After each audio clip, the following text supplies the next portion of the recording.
Episode 2574. Pisahkan dan rencanakan, anak baik. Di Lisol Domain yang sangat ramai jauh di langit, sosok-sosok besar muncul satu demi satu, melihat bayangan hitam tipis di atas langit, penguasa pemakan jiwa dan yang lainnya memimpin dalam pembicaraan. Tubuh Xiaoyan langsung bangkit dari ruang rahasia, dan kekuatan naga samar tertinggal di sekitarnya. Itulah fluktuasi yang terjadi setelah menyerap sepenuhnya darah asal-usul Raja Naga Emas. Sekarang, belum lagi betapa menakutkannya kekuatannya, hanya dengan tubuh Xiaoyan, saya khawatir pembangkit tenaga listrik tingkat reinkarnasi 6 lapis yang sebenarnya tidak akan berdaya dalam waktu singkat. Penempaan darah naga asli Raja Naga Emas membuat kekuatan tubuhnya mencapai tingkat tertentu yang menakutkan. Guru, ini adalah Suandan kelas 9, pil nirwana reinkarnasi, yang cukup bagi guru untuk sepenuhnya melangkah ke tingkat ke-6. Ying, ini adalah pil hadiah yang dijanjikan oleh Jenderal Berdarah Dingin dan yang lainnya. Ada juga banyak pil kelas 8, yang digunakan untuk Xiao Gui Mufeng dan pahlawan pertempuran dunia hantu lainnya. Tawa malas perlahan muncul dari naga emas. Tiba-tiba, pil obat berbentuk bulat diam-diam muncul di depan Soul Eater Lord. Kemudian Xiaoyan melirik secara acak dan melemparkan cincin ke Mu Yingying. Ya, Mu Yingying mengangguk dan menurunkannya dengan mudah. Hal ini, penguasa pemakan jiwa tampak aneh, menatap pil obat yang melayang di depannya dengan sedikit terkejut. Jelas sekali, dengan kekuatannya saat ini, dia bisa mencium bau gelombang bergerak darinya. Pemurnian ramuan ini bukanlah kekuatan bahan obat biasa, melainkan pemurnian zat gelap dan jiwa hantu. Keruh, melihat perilaku Xiaoyan seolah-olah tidak ada yang salah, jiwa kuat yang tak terhitung jumlahnya di wilayah jiwa Li tidak bisa menahan diri untuk tidak menelan air liur mereka. Tulisan tangan Xiaoyan bisa dibilang sangat mewah. Hanya ada sedikit orang yang dapat memurnikan ramuan obat kelas 9 di dunia yang luas ini. Bahkan ramuan obat kelas 8 sangatlah berharga. Master Domain Xiao ini sebenarnya memurnikan begitu banyak pil obat selama retretnya. Keterampilan memurnikan obat orang ini terlalu menakutkan. Warna iri merasuki hati banyak orang. Jika bukan karena Duki Fei, saya khawatir semua jiwa kuat di tempat kejadian akan langsung lari ke api yang tak ada habisnya.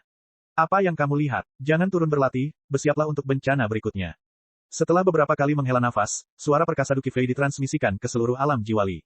Jelas sekali, perlu disetrum saat ini untuk mempertahankan kekuatan saat ini.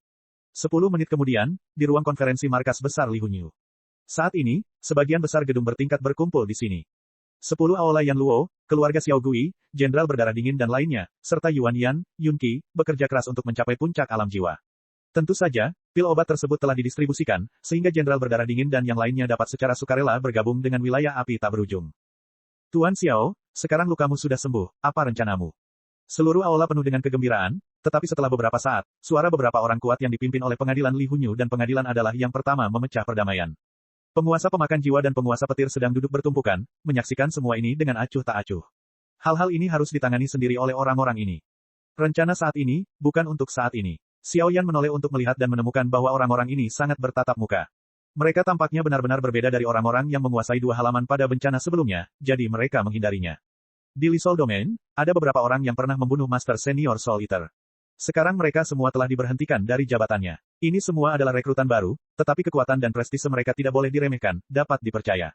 Yun membuka mulutnya dengan lembut, menjelaskan kejadian itu kepada Xiaoyan, dan ekspresi Xiaoyan menjadi nyaman setelah berbicara. Tuan Xiaoyu, saya sedang menunggu rencana, saya tidak tahu. Di Lisol Domain, Duki Fei kini menempati posisi dominan, namun masih banyak hal yang harus diserahkan kepada pengadilan dan pengadilan untuk dilakukan. Tapi itu tidak masalah. Xiaoyan menyeringai, seolah dia telah menebak sesuatu. Persekutuan. Beberapa pria kuat sangat bersemangat dan berkata dengan masuk akal. Hal ini adalah prioritas utama sekarang. Persekutuan. Setelah keluarnya beberapa orang, semua orang di seluruh aula berseru. Meskipun pemimpin klan jahat asing dan kekuatan tertinggi lainnya belum sepenuhnya muncul dan mengumumkan dimulainya Perang Dunia Kedua, namun dari situasi saat ini, Perang Dunia Kedua telah dimulai, dan dunia sedang menghadapi situasi yang sangat rumit. Situasi. Kita semua pernah mendengar tentang masalah alam abadi, bahwa Tuan Xiaoyu dan yang lainnya telah membalikkan keadaan, dan sekarang lebih masuk akal untuk menyelamatkan alam hantu kita dari bahaya, dan membentuk aliansi adalah masuk akal. Petik 2. Beberapa orang saling memandang, Lin mencatat berita penting, menunggu tindakan Xiaoyan. Persekutuan. Xiaoyan bergumam, tapi tidak setuju untuk beberapa saat. Sekarang 10 kuil Yama telah kembali normal, dan hal-hal seperti pintu masuk ke dunia bawah juga diketahui. Selama kekuatannya sendiri ditingkatkan, dia bisa pergi ke tempat klan Xiao tidur. Tapi sebelum itu, saya khawatir saya harus pergi ke dunia peri, dunia iblis, dan tempat lainnya. Aliansi tidak terburu-buru. Sekarang kita masih harus pergi ke dunia iblis dan dunia abadi untuk bernegosiasi. Setelah keputusan akhir, bagaimana perasaan Anda tentang memperkuat aliansi? Saat Xiaoyan bingung, Yun berbicara pelan. Kalau begitu aku akan menunggu di sini menunggu kabar baik dari Tuan Xiao. Mengenai aliansi, selama Tuan Xiao berbicara, apapun di dunia hantu kita dapat dimobilisasi. Beberapa pria kuat tertawa. Pada saat ini, mata indah Yun menatap sedikit ke arah Raja Petir dan pemakan jiwa yang berada di atas. Sepertinya tindakan ini sudah lama dibicarakan oleh mereka. Orang-orang di depan mereka baru saja lewat. Inilah akhir dari masalah ini. Malam ini kita akan berangkat untuk kembali ke wilayah kebakaran tak berujung. Kali berikutnya mungkin tidak akan damai. Xiao Yan membungkuk kepada Master of Soul Eater, dan implikasinya juga untuk menunjukkan energinya. Ya, Yun Qi sekarang menjadi apoteker kelas 8. Dengan tambahan gadis itu, Yuan Yan, banyak orang kuat akan pergi bersamamu. 10 Aolayama, Xiao Gui, dan lainnya akan tinggal di sini, selalu memperhatikan perubahan di pintu masuk dunia bawah. Kata penguasa pemakan jiwa. Oke, petik 2. Serangkaian perintah dan pengaturan muncul. Nak, ikut aku. Ketika masalah ini selesai, semua orang pergi satu demi satu, tetapi Master of Soul Eater berpura-pura menjadi misterius dan membawa Mu Yingying menuju rumahnya. Hah, ini dia, api suci ke-19, Jin Yanyan. Ketika Mu Yingying melihat batu aneh berwarna emas pucat di depannya, dia sangat bersemangat, dan gelombang panas perlahan datang. Saya bepergian ke dunia hantu dan pergi ke dunia Buddha untuk membalas dendam. Saya menemukan api suci ini secara kebetulan dan menyimpannya untuk waktu yang lama. Jangan beritahu orang itu Xiao Yan. Kata pemakan jiwa sambil tersenyum. Guru, kamu bisa memberi Xiao Yan sesuatu, itu akan berguna baginya. Mata Mu Yingying berbinar-binar, dia sangat bahagia. Benda ini cocok untukmu, bukan dia. Master of Soul Eater berpura-pura menjadi misterius. Yingying berterima kasih pada gurunya. Ketika Mu Yingying mendengar kata-kata itu, dia juga menyadarinya, tiba-tiba mengangguk, lalu diam-diam menurunkannya dan mengucapkan selamat tinggal dengan sungguh-sungguh. Setelah puluhan menit, Xiao Yan dan rombongannya meninggalkan alam hantu dalam semalam dan kembali ke alam api tak berujung. Orang tua yang eksentrik, Lord Lei tersenyum ringan, melihat sikap pelit Soul Eater, dia tidak bisa menahan tawa.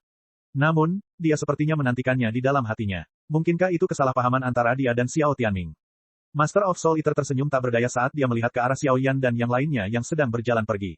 Api suci ini secara alami diambil dari tangan dunia Buddha yang kuat, tapi sayangnya itu tidak memiliki pengaruh besar pada Xiao Yan saat ini, jadi dia diam-diam memberikannya kepada Mu Yingying. Itu bisa dianggap sebagai pengganti beberapa dari hutangku pada gadis di hatiku ini. Lagi pula, pengorbanan itu kurang lebih ada hubungannya dengan dia. Cek. Rakan-rakan kultivator sekalian, sebelum retret, sila terus berkultivasi untuk jurus subscribe, like, share dan komentar agar sekte novel Sadim terus berkembang pesat.